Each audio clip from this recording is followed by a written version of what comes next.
My name is Kevin Hines, and in the year 2000, I nearly died by jumping off the Golden Gate Bridge.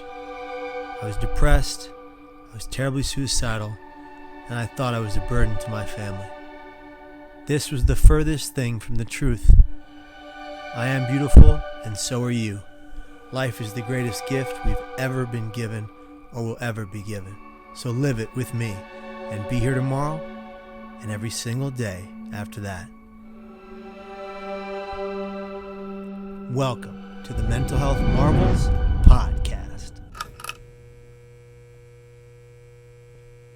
Hi, Ash. Good to see you. We got it. We got it figured out. That's right. Already 35 people on the feed. That's fantastic. That's more than there were for the one before. This is great. Yeah. Well, Ashley, it is so good to see you. Thank you so much for joining us. Of course. I really appreciate it. Yeah.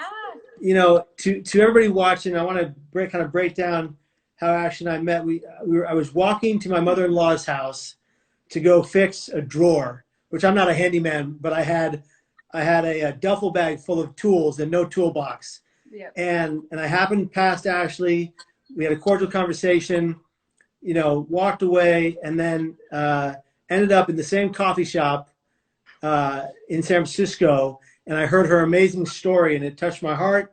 And I told her mine, and we connected immediately, and we've been friends ever since.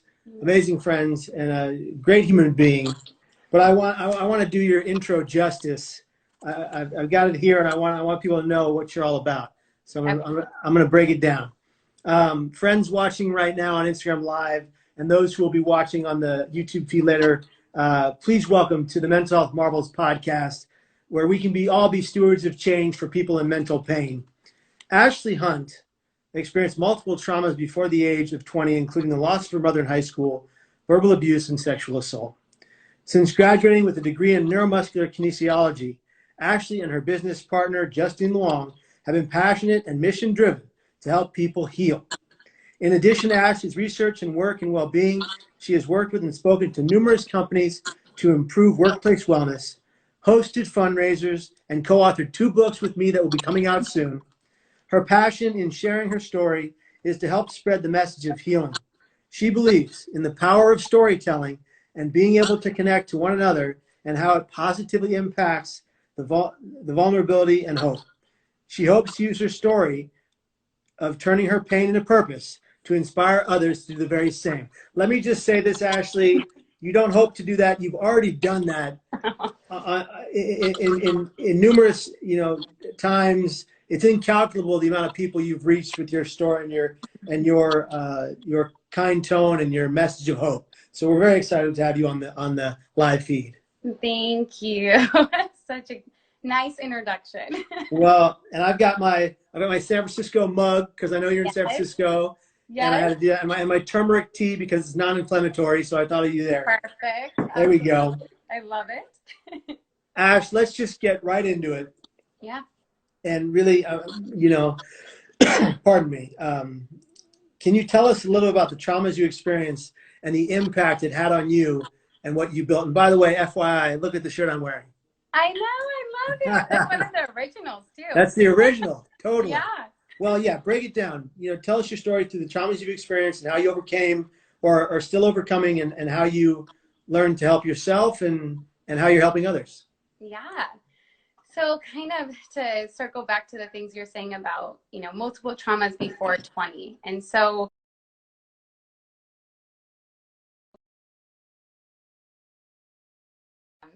they impacted different parts of me because the first one was losing my mom. So it was losing someone unexpectedly and very out of my control. And then the other part of it was my sexual assault in college.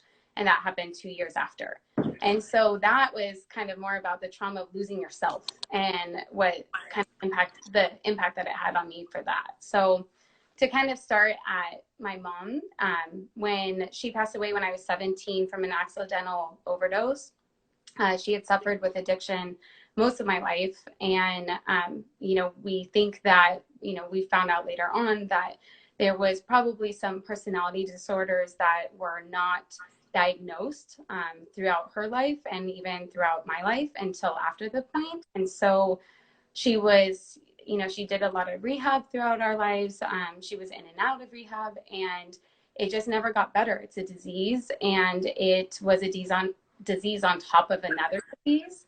And so it was very much a ripple effect in that way for her. And it was a quick slope when it came down to high school. And so I was a senior. I was 17. I was 2 months away from graduating. And we got the news that she had passed away. And so going into college, it was, you know, there's obviously very normal things that you go through when you go into college. It's a different chapter. You're, you know, learning about yourself. You're on your own for the first time. I moved to a new city.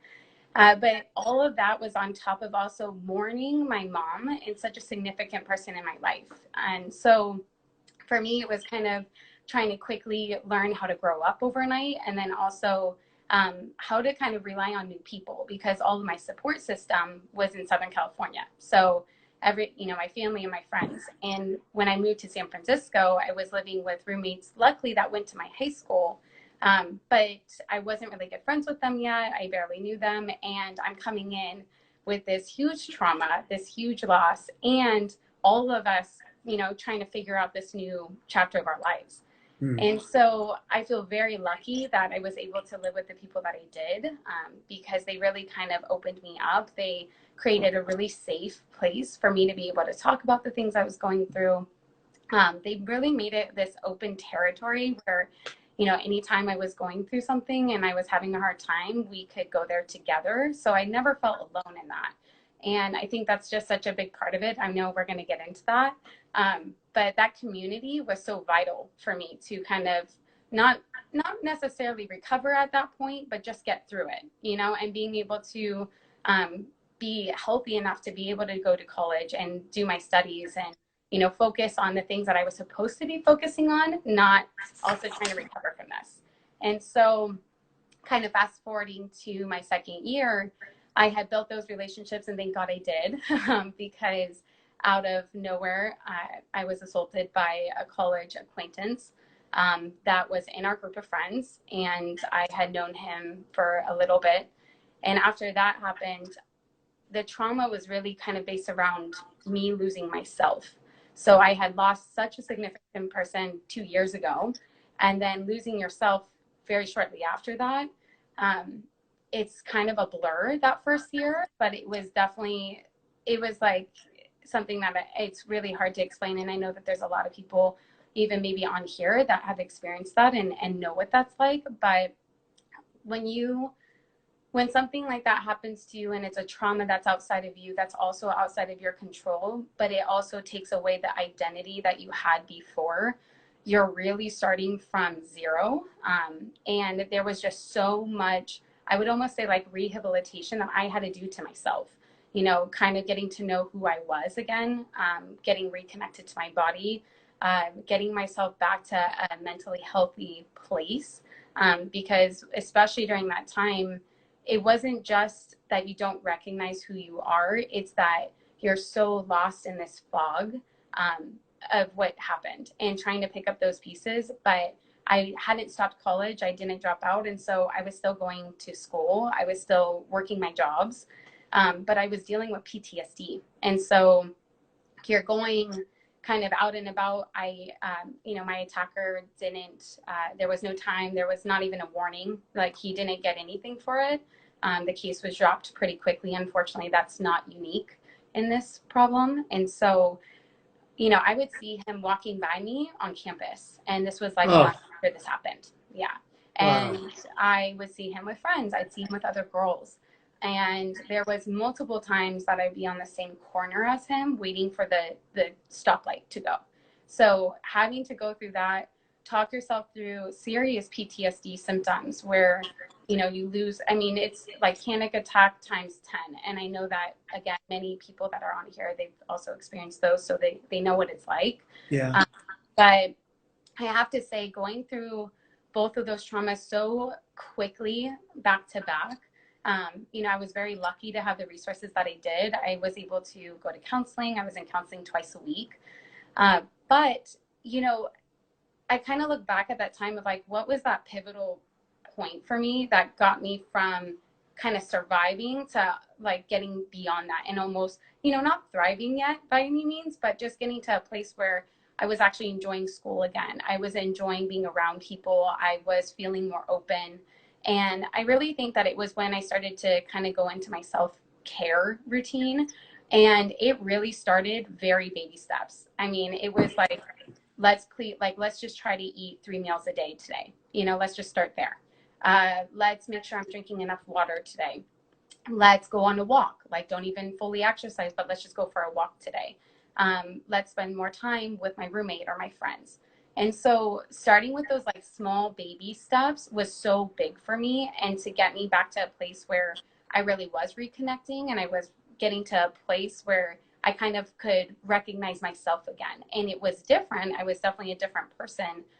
But I could feel who I was deep down again. And I think that was kind of the start of, you know, everything that's happened since then.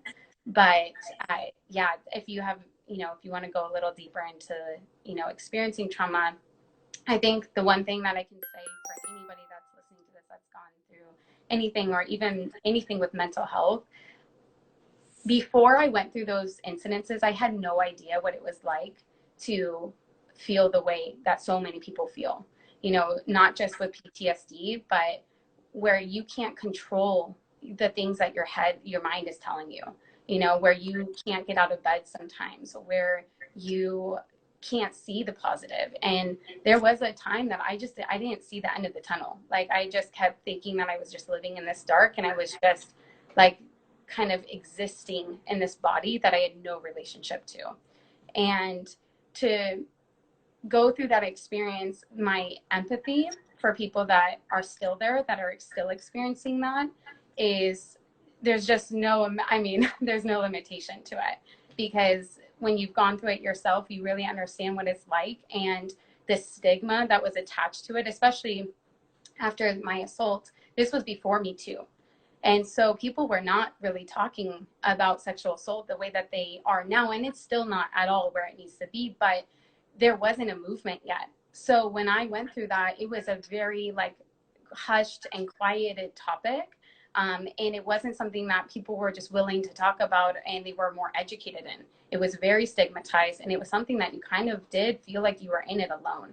And even though there's so many people that have gone through this, and there's so many people that have battled multiple types of trauma, it's still one of those things that when you're going through it and you also feel alone, it's a recipe for disaster.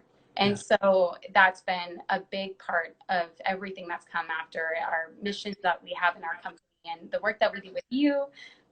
But to kind of be that hope and to really like start breaking down those stigmas and showing people that this is very common. There's a lot of people that experience very similar things, but there's just no reason for us to feel alone in it. And there's also, we really need to change the way that we have these conversations and also resources to it.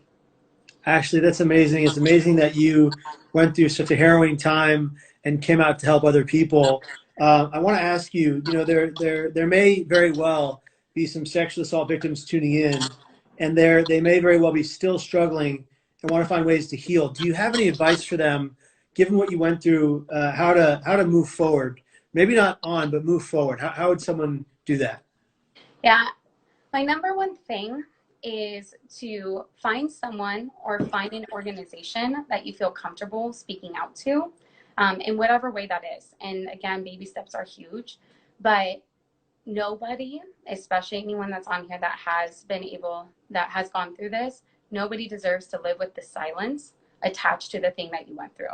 The silence is suffocating, and it definitely kind of eats you from the inside out. And so if you can find a community, find a group, find an organization, there are so many amazing nonprofits out there that are waiting for you to come to them. And so I will definitely send all the references and information to Kevin after, so that you can have that, so you can share those resources. But there are so many groups that are waiting for people to come in and to speak up and to talk about what they've been through, so that you're not sharing this burden alone, because you don't deserve to. That's amazing. And we appreciate those resources, because we'll link them in description on the YouTube video, and we'll put it in the copy for when we repost this video on IG. So that's fantastic. Thank you for those resources, Ashley. We appreciate it. All right. Well, I want to know about my shirt. Tell us about Infinite Strength, its founding, and what brought you to create it with Justine, and what it means to you. Yeah. So Infinite actually originally started as kind of a retail awareness brand that to spread the awareness for sexual violence and victims of, and to raise proceeds for nonprofits. We're partnered with BayWar, Bay Area Women Against Rape, a small nonprofit in the Bay Area. But we originally started with that, and we always had it also kind of around health initiatives, because we were always connected in that. Justine and I both have our degrees in neuromuscular kinesiology, so we've always been big on chronic pain, wellness, movement therapy.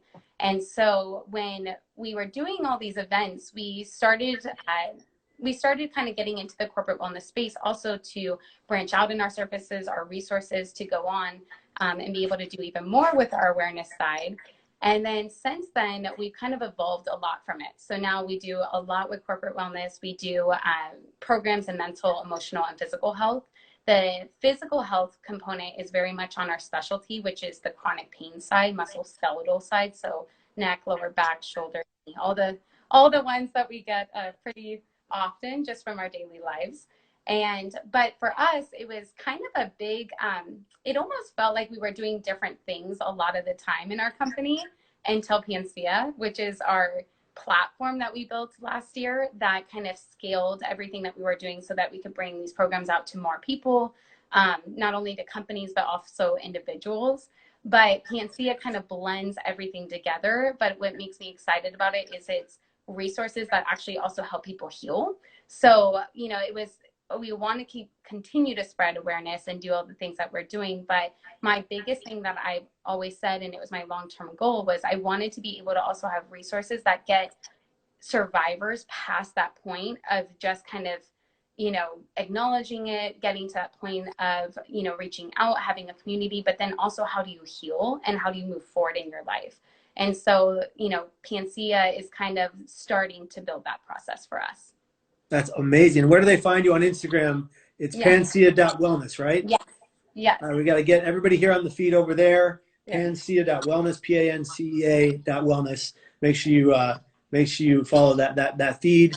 And how do they actually use Panacea to better their physical health? And before you answer that, actually, can you tell us what the term Panacea means? Yeah. So Panacea kind of comes from an ironic spin-off of Panacea. Panacea was the Greek goddess of the cure-all. And when we were thinking about the names for this, actually my fiance, Matt, and I, we were driving back from Tahoe, and we were thinking of all these things. And I love that idea of using, Greek goddesses or gods. And for Panacea, when it comes to chronic pain and trauma, the ironic side to it that we like to tell is Panacea is kind of the spin of there is no one cure. There's no one thing that you can do. It's multiple things. It's many things into one.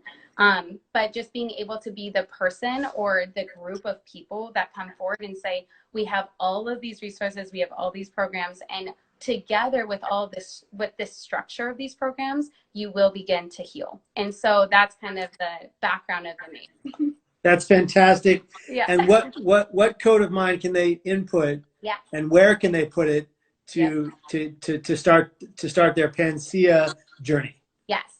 So we will definitely give you guys the link so that Kevin also can post it. But it's Panacea, PANCEA.AI. And on there, it's a very quick sign up link. When you sign up for it, you can use the code Hines. So capitalize HINES. And then with that code, you can get access to a year program from there. And it's a personalized corrective for chronic pain relief, but also trauma recovery. Fantastic. And just will you repeat that one more time slowly, just so we can really get it? For the Panacea? Okay. Yeah. So to sign up, we're going to have this in the link as well, but it's Panacea, PANCEA.AI. And then for the code, it's Hines, capitalized H, and then undercase INES. and you can be able to get a year access to a personalized chronic pain relief and trauma recovery program. That is amazing, generous, and phenomenal. And people, when you go on there, make sure you type in that code, capital H, lowercase INES. It's going to benefit you in a great way. If you have chronic pain of any kind, if you've been through trauma, this is a way for you to augment your destiny, change the way you see it, and change the way you view yourself and see from a different perspective that brings you overall health and wellness, because we all need a bit of that. So, Ash, who is the typical customer for Panacea that you envision? Who can benefit from Panacea, and how? We've been over a little bit, but in your words. Yeah, I think, for us, we kind of wanted to be able to reach the people that aren't being reached. So for us, we wanted to really have a platform that was for people that, especially if they've experienced trauma, they're dealing with some kind of chronic ache and pain that's not going away. It also kind of makes them timid to go back to activities, things that maybe they used to do, but they're not doing anymore because they're afraid that it's going to flare up. I also saw somewhere in this feed, someone saw us come to their school and give a speech thing. Hi. Yes, they saw us give a speech thing, because that's what it's called, a speech thing. Yes, hello. Why not? Good to see you. That's awesome. Glad you came back and joined the program. Ash, this is kind of a important question, I think, for the forward movement of sexual assault prevention. What changes in legislation would you like to see in the next 5 to 10 years with regard to the anti-sexual assault laws that exist today? Oh gosh, it's a mouthful, but what do you? I'd like to see a lot change. Yeah, I know. We'll break it down. Yeah, I think the number one thing is there should be consequences, and there needs to be more conviction rates on this. It's not, it's really unfortunate that 90% of perpetrators and rapists go without any time in jail and without any warning. So that's number one. There needs to be, victims need to be believed, and more victims need to be believed. We need to be able, the first thing to help someone that has been affected by this is literally by saying, I believe you. And so if we don't do that with the people that we think protect us, like police officers, investigators, court systems, then how are victims and survivors supposed to be able to go through their life and recover from that, especially with trust, which is such a big part of this. So, conviction rates, I think that the way that the process for these investigations really needs to change. I could go on and on about my case and what that was like. It's re-traumatizing 100%. And the way that they ask these questions, they don't help make the case actually successful. They don't help with being able to get the truth, because the way that they word these questions, it triggers the victim, and it doesn't allow you to be able to say the story because you're going through a PTSD situation and symptoms of, and there's no counselors, there's no mental health advocates that are actually helping you in those questioning sessions.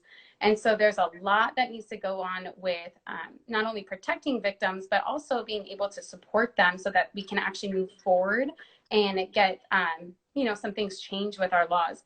I think another big one is when it comes to prevention, I hope in my lifetime that we do a little less of trying to prevent and saying for girls to not get assaulted and all the ways that you cannot get assaulted, and really focus on kind of the rehabilitation that needs to be done for people of trauma that then traumatize others. A lot of these violent acts are learned. And so we really need to do a lot of work when it comes to especially child or children trauma. And how do we get people that have experienced those things, making sure that they're recovering healthy, and that they hopefully do not repeat these crimes, in the future and down the road. Actually, that's so important, and it just goes to show how empathetic you are as an individual who's been through this, to want nothing more than the people who've gone through it as children, i.e. child abuse, to then become the perpetrators as they get older. Because if we were able to reach them at their time of pain, get them out of those situations, get them to healing, then this cycle of violence wouldn't continue. Absolutely. Wow, just amazing points you're making. I really, really, really appreciate it. So, on that note, what changes would you like to see in our culture of trauma and the way we look at trauma and the way we treat trauma survivors? You mentioned a little bit there, but if you can go into more detail, like how, let me make it more simple. How would you, like, push your story aside for just a moment? How would you treat a trauma survivor knowing what you've gone through? Yeah. I think, again, kind of like the big emphasis for me with the culture of trauma is breaking the stigma around it and believing victims and not, and I, this is a tricky one because I understand it depends on where you're at in your recovery for sure. But for me at this point in my recovery, I think, it has to go on with a like believing them, but also there needs to be a lot more about support and how you actually help people recover from it. I think that a lot of people, when it comes to the whole, not believing me or they didn't believe me, I think it comes from a lot of uncomfortability. People are just uncomfortable with it. They're not educated in it. They don't know how to talk to you about that. And, I hope when it comes to the culture of trauma, if you have someone in your life that has been through something and you don't know how to support them, that you reach out and get those resources and you learn more about the topic instead of pushing it down or silencing it, because it's bad for both of you. And so I think, there's a lot of education that I hope happens with trauma in general. People that are with someone or love someone that has been affected by a trauma, and then also people that have been traumatized, and a lot of the support and resources that need to happen from that. So what I'm hearing is active listening, Yeah. care and compassion, total empathy, without judgment, Yes. and recognizing that if they say that they've been traumatized, acknowledging that, accepting that, and not invalidating their pain or struggles or feelings. Absolutely. So important. Yeah. Ash, I'm going to switch gears a little bit here. I want to kind of know, where do you see yourself and Panacea in the next 5 years? I see myself besides married to Matt Reynolds. Yes. I mean, Matt, sorry, Matt. Yes, Matt, yes. Yes, we will be married. But now I see myself doing what we're doing now, but our biggest goal is to kind of expand our incredible community of experts. So, getting even more into the mental health space, trauma, stress management, and also chronic pain and illness. So just kind of expanding on all the programs that we're doing. But our biggest goal in the next 5 years is really getting more and more into the research and trying to get everything that we're doing to get closer to like the root cause of some of these issues that we see and what we're helping with, and being able to really help with the recovery side and getting past this. And so that, you can go on and do all the amazing things you want to do.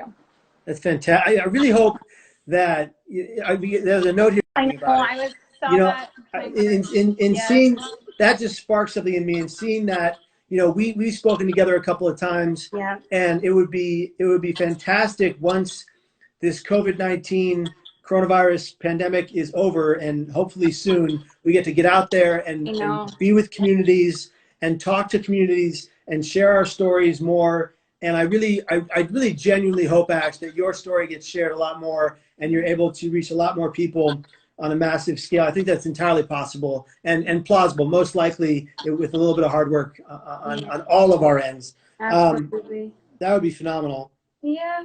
But now we take a shift here, and I want to get into some kind of things about we've talked about trauma, we've talked about recovery, we've talked about the things you need to do to change the system.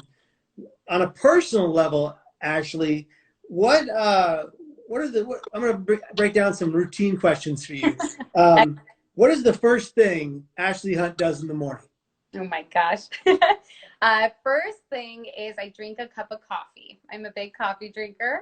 But I would say my big thing in the morning is starting slow. So a lot of the work that I do is very much centered around other people. And so, especially with chronic pain or trauma, you really have to be really present in those conversations and working with people that have experienced those things. And so for me, the mornings are really important to start with me to prioritize myself. And so I take a long morning. I always wake up an hour before I actually need to get going, just to kind of have quiet time, do what I want to do.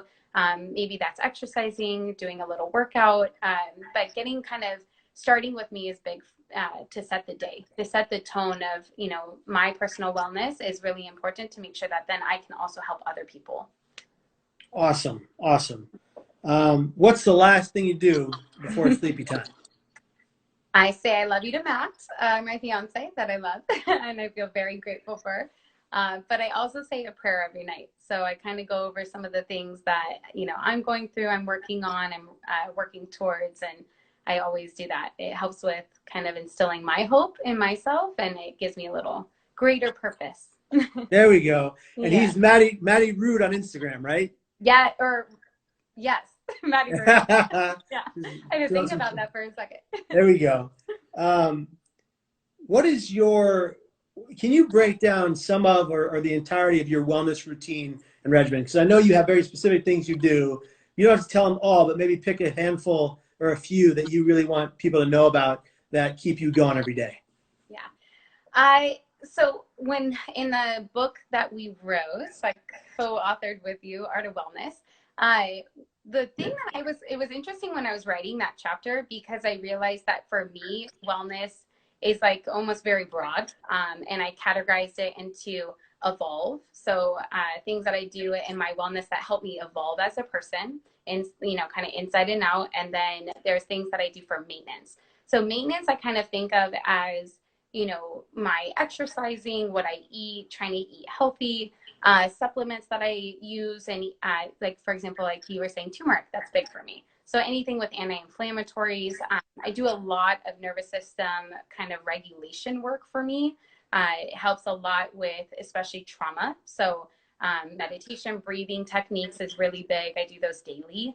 And so that's all kind of my maintenance side. But I think for the, when I put in the chapter Evolve, it was a little bit bigger of like even community, hope, like where do you find your hope and where do you put your hope in? Travel or experiences. So things in nature is big for my wellness. So there's a lot of different things that I do, but I think if I were to, talk about a strict daily routine or weekly routine, nature is a big part for my week. So I have to get out in nature at least once or twice. So that usually happens on the weekend. And that's hiking or getting out, but it always recenters me. And then for my daily, it's really about trying to, I'm pretty big on moderation and making sure that you're living an overall modified routine where it's not too strict where you can't maintain, but I do eat, overall healthy. I try to limit my sugars. It just raises my anxiety levels. So I know that there's a lot of things that don't work for me that I try to cut out and try to stick to. And then exercise movement is so important for my mental health. If I'm not moving, I can feel it. So I definitely try to use that as a resource.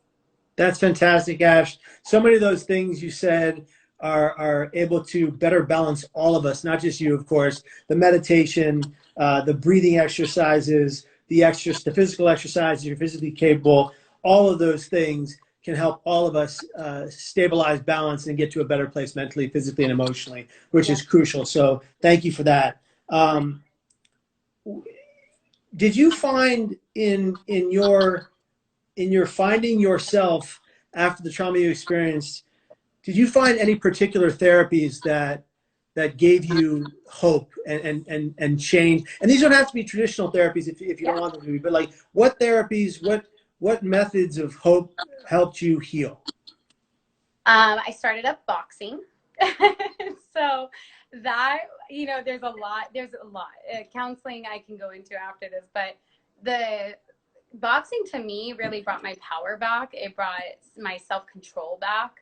It brought this sense of safety back. And so there was something that it just lit my fire. So boxing was huge, and it was not conventional. It wasn't, nobody really told me to do that. I had already liked it before that happened, and getting back into it with someone I trusted and I knew I could open up to, and we could work through those things together was pivotal for my recovery. And so that was a big one.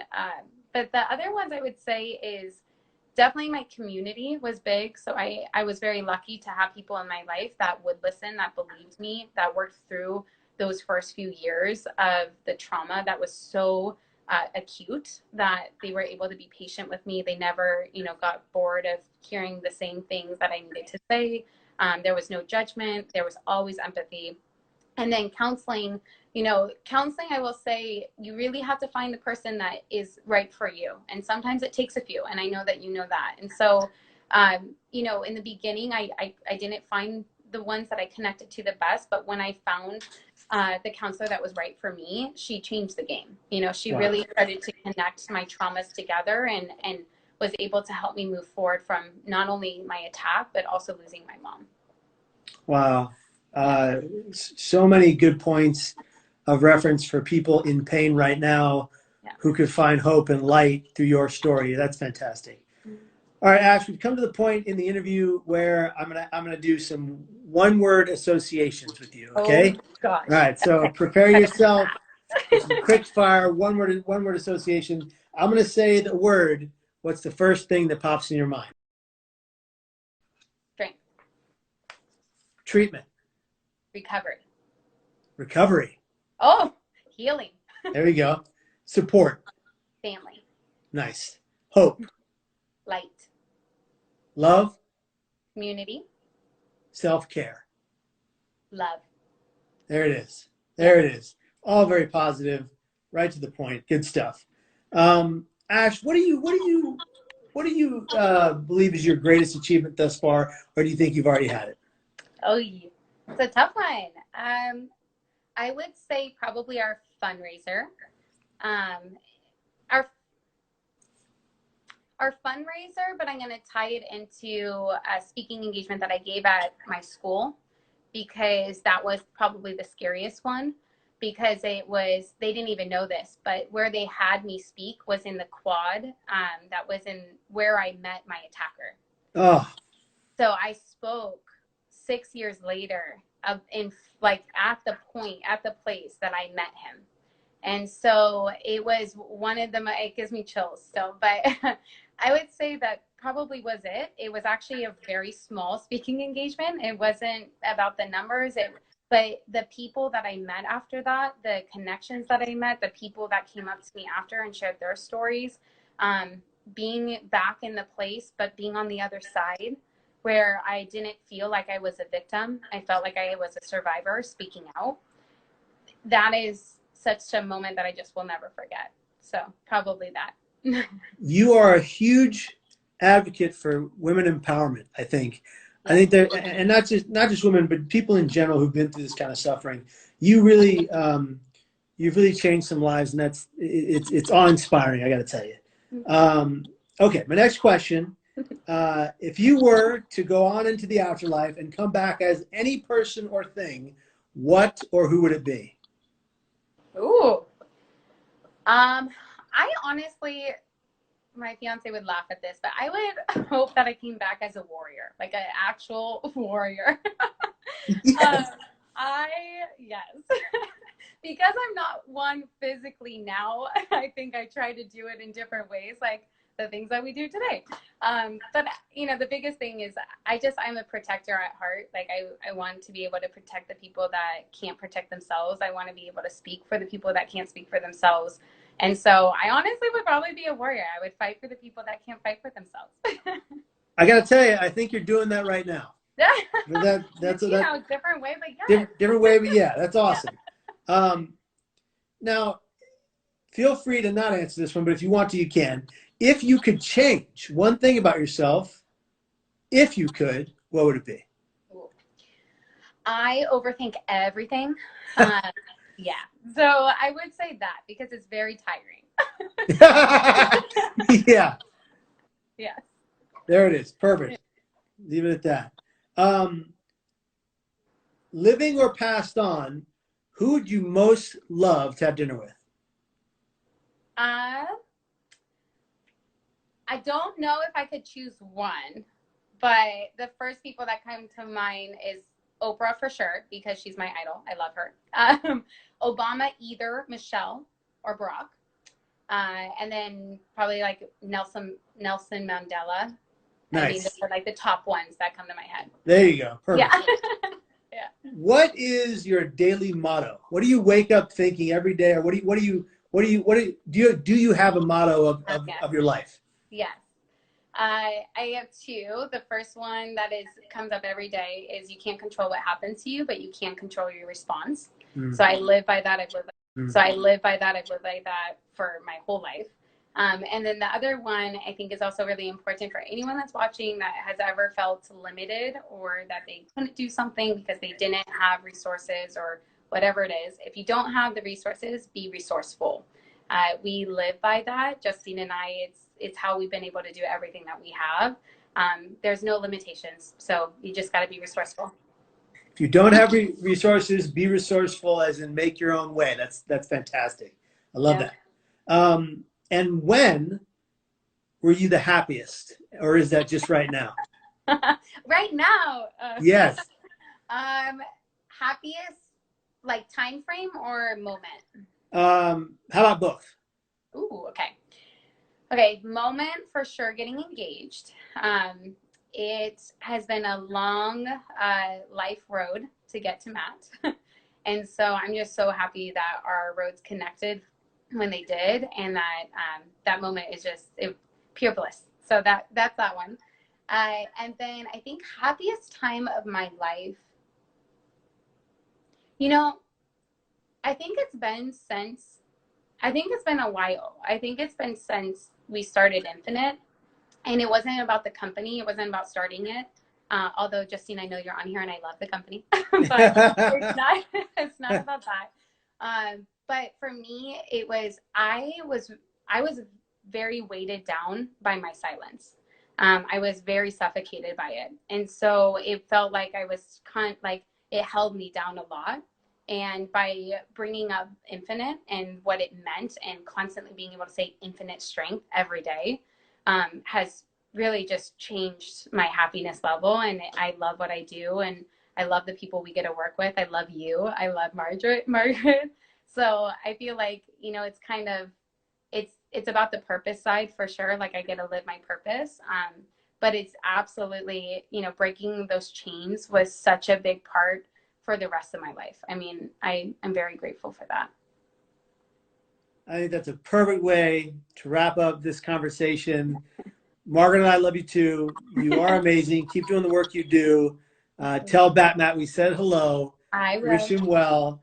And I would just say this to everybody who stayed on and stayed on the live feed. We had about roughly 25, 28 folks that stayed on for the entire time, which is fantastic. It's going to be seen by a lot more people once it goes on the Instagram story for 24 hours. It's going to be recorded then and then put in dual cameras with another shot for a YouTube video coming out at youtube.com/Kevin Hines, as a podcast, a Mental Health Marvels podcast.